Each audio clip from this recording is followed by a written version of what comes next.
Bonjour et bienvenue, je suis Cœur de Ciel, une illustratrice Mindstyle fascinée par le développement de soi.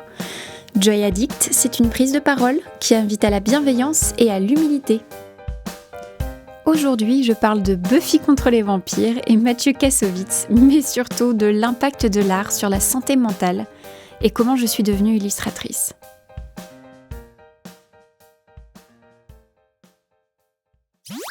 On ne naît pas illustratrice, on le devient. Si je fais le compte de l'ensemble de mes activités artistiques avant mon cassage de gueule, je remarque que j'ai toujours eu besoin de créer. Je me rappelle de mon entrée au collège, l'importance de m'asseoir dans la salle de français et d'écrire. J'avais l'impression d'être un personnage d'une série américaine. Buffy, mais les vampires en moins. Et que j'allais vivre ma destinée. J'écrivais. Je voulais être une artiste. Vivre sous un toit de Paris et inventer un roman à succès Harry Potteresque. Je suis entrée en 6e la même année que Harry après tout. Puis j'ai tricoté, chanté, dessiné, joué de la guitare, composé des chansons, etc. J'ai même réussi, sans apprentissage conscient, à créer un bébé, ma fille aînée, Rose. Et puis j'ai trébuché. L'important, c'est pas la chute, c'est l'atterrissage. Mathieu Kassovitz, la haine. Pas de la petite trébuchouille. Aucune idée du bon mot, alors j'ai improvisé. Non. Un délabrement existentiel royal de ce que j'imaginais pas exister parce que vu que ça se passe à l'intérieur, j'avais jamais pu assister à la scène. Dans cette situation, même si techniquement on ne voit toujours rien, c'est à l'intérieur, je le rappelle, les entrailles s'exclament. Ceci est un gros mot. On ne peut pas voir, mais on ressent. Violemment. Reprendre pied au fond de la piscine. En fait, et pour être plus exact, le problème, c'est que l'on ne ressent plus l'agréable. Et ce qui est ultra flippant, c'est qu'il est impossible de se rappeler à quel moment ça a commencé. Mois, années, décennies. La joie, envolée. La sérénité, décapitée.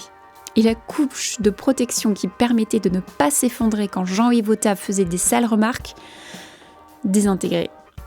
Alors viennent les gélules prescrites et la culpabilité, la chute monumorale, tu l'as, et l'hospitalisation.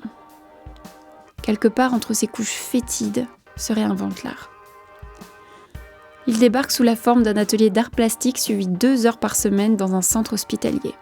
Et là, sans qu'il soit possible d'enregistrer avec les yeux la situation, une divinité de la création artistique chaussée de ses grosses godasses en cuir et en métal vient décocher un coup dans la colonne vertébrale de la suffocation d'exister. Pendant plusieurs précieuses minutes, le mal de vivre s'est fait la malle. Au début, il y eut le commencement. Je me rappelle avoir été abasourdie, comme quand on écoute de la musique trop fort, trop longtemps. Le silence dont on ne se souvenait plus revient quand même. Et c'est une surprise. D'ailleurs, quelques semaines plus tard, lorsque j'ai ressenti du bien-être, je me souviens être descendue à toute vitesse de ma chambre pour me rendre dans la salle des infirmiers et m'être exclamée, la voix tremblante. Je me sens bien.